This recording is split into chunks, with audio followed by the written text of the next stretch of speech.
Good morning बच्चों। आज हम आप लोगों को पाठ 5 प्रथम स्वतंत्रता संग्राम इसके कारण एवं परिणाम पढ़ाएंगे। इस पाठ में हम पढ़ेंगे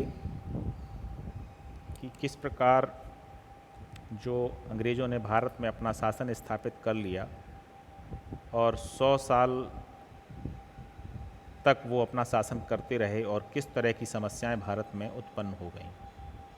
और इतनी ज़्यादा समस्याएं उत्पन्न हो गईं कि एक पूरे भारतवर्ष में लोगों के अंदर विद्रोह की भावना उत्पन्न हो गई।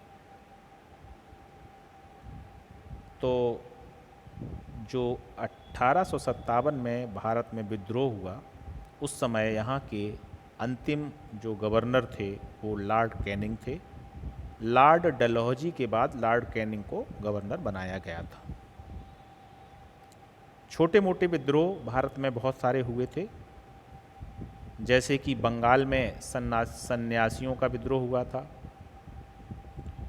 सिपाहियों का विदेशी शासकों के विरुद्ध विद्रोह हुआ था। मध्य प्रदेश में भील, बंगाल, बिहार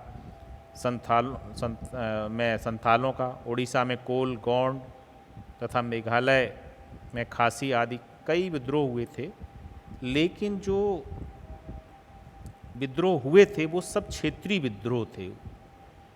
उनको अंग्रेज़ों ने बड़ी आसानी के साथ शांत कर दिया था, उनका दमन कर दिया था।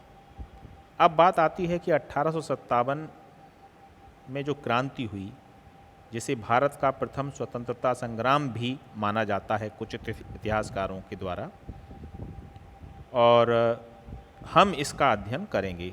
तो सबसे पहले इसके कई कारण थे, उनमें से आर्थिक कारण की हम चर्चा यहाँ करेंगे। अंग्रेज़ों ने भारत में सत्ता स्थापित करने के बाद भारत का आर्थिक दोहन किया था, यानी कि यहाँ पर कच्चा सामान ले जाते थे और वहाँ से फैक्ट्रियों में बना के भारत में पुनः उसको बेचते थे और ऊंची दरों में बेचते थे, जिससे कि भारत की जो आर्थिक गतिविधियाँ थीं उनका बड़ा ही विपरीत प्रभाव पड़ा था। भारत की जो शिल्प की दशा थी वो बहुत बिगड़ चुकी थी। यहाँ पर जो भी कुटीर उद्योग धंधे सब पूरी तरह से तहस नहस हो गए थे। इस वजह से लोगों के अंदर एक विद्रोह की भावना उत्पन्न हो गई। लोग, इस वर्ग के जितने भी लोग थे, वो अंग्रेज़ों के खिलाफ खड़े हो गए। अब हम आते हैं दूसरा कारण, जो कि बहुत ही इम्पोर्टेंट है, राजनीतिक कारण। राजनीतिक कारण था कि भारत में जो मुग़ल साम्राज्य था, और मुग़ल साम्राज्य के जो अंतिम शासक थे बहादुर शाह जफ़र, उनके नाम से ही भारत में जो सिक्के चलते थे। लेकिन 1835 में क्या हुआ कि अंग्रेज़ों ने अपने नाम के सिक्के चलाना शुरू कर दिया, विक्टोरिया रानी के नाम से सिक्के चलाना शुरू कर दिया। तो जिससे लोगों के अंदर असंतोष पैदा हो गया, ये एक कारण है। दूसरा कि भारत में जो दोहरी शासन व्यवस्था थी, उससे लोगों को बड़ी ही समस्याओं का सामना करना पड़ा। लॉर्ड डलहौजी की जो राज्य हड़पने की नीति थी वो भी बहुत ही भेदभावपूर्ण थी। उसमें भी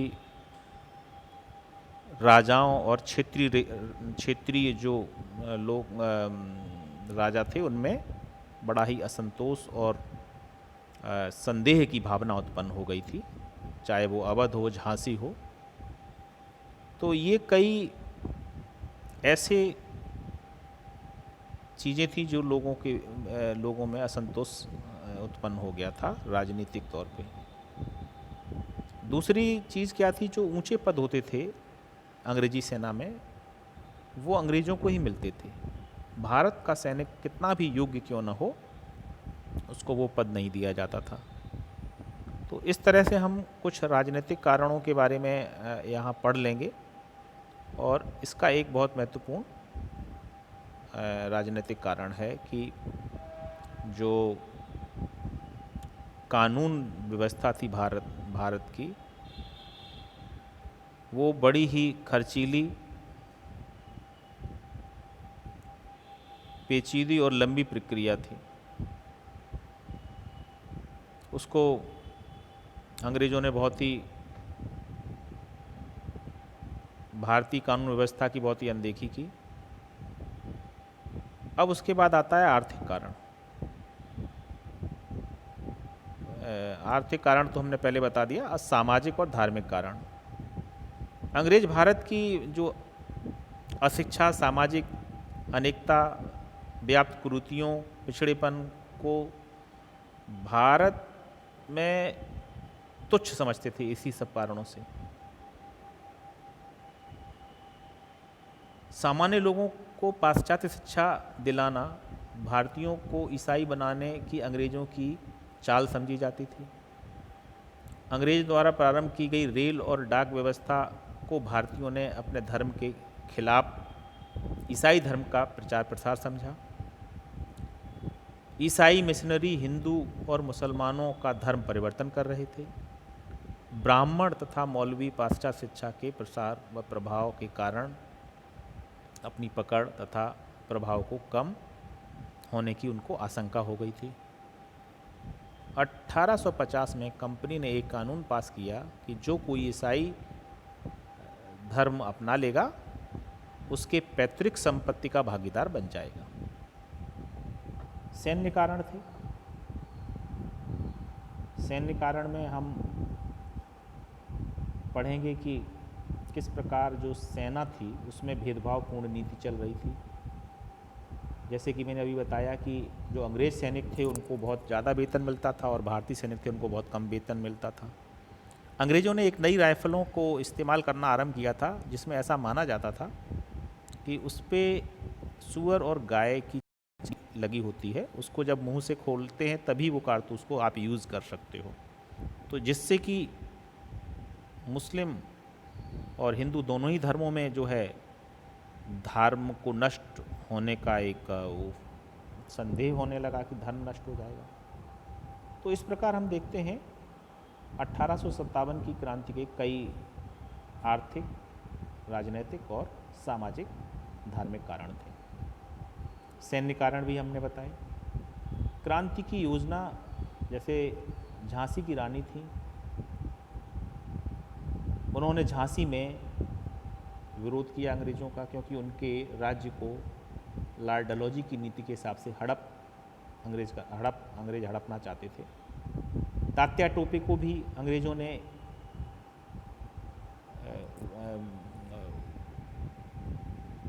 मानने से मना कर दिया था कि ये जो है इनकी जो पैतृक जो पद है उसको समाप्त करके उनकी पेंशन बंद कर दी गई थी। मुगल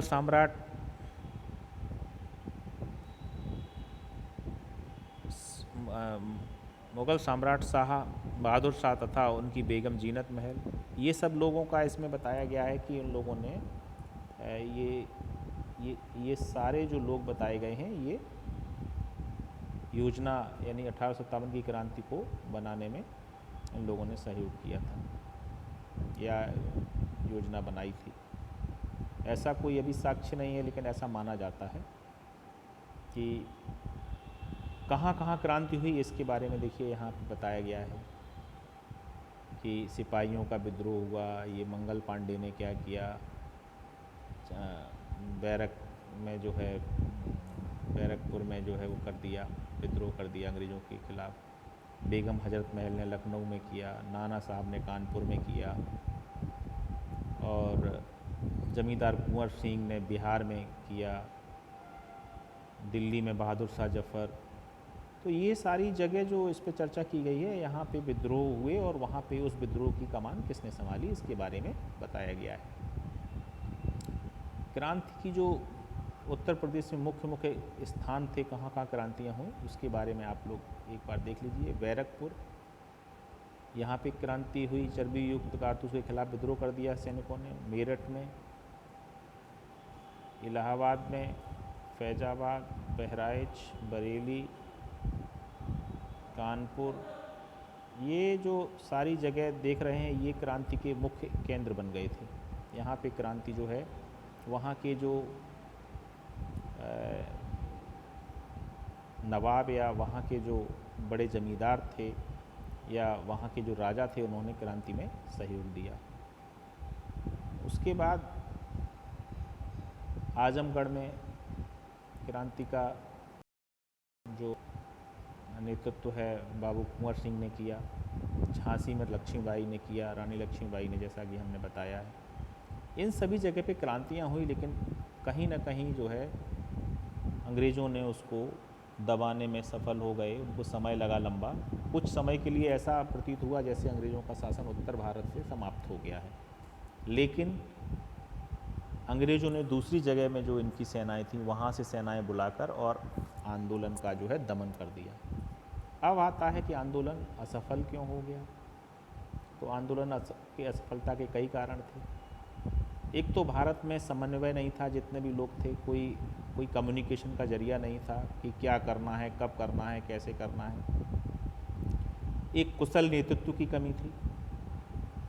नेतृत्व होना किसी भी क्रांति में या युद्ध में बहुत ज़रूरी है, वो उसकी कमी देखी गई। अंग्रेज़ों के पास बहुत ही अच्छे हथियार थे, उसकी कमी देखी गई। तो ये सारी कारणों से अंग्रेज़ जो है इस आंदोलन को दबाने में सफल हो गए। इसके बाद देखिए क्रांति का क्या परिणाम निकला।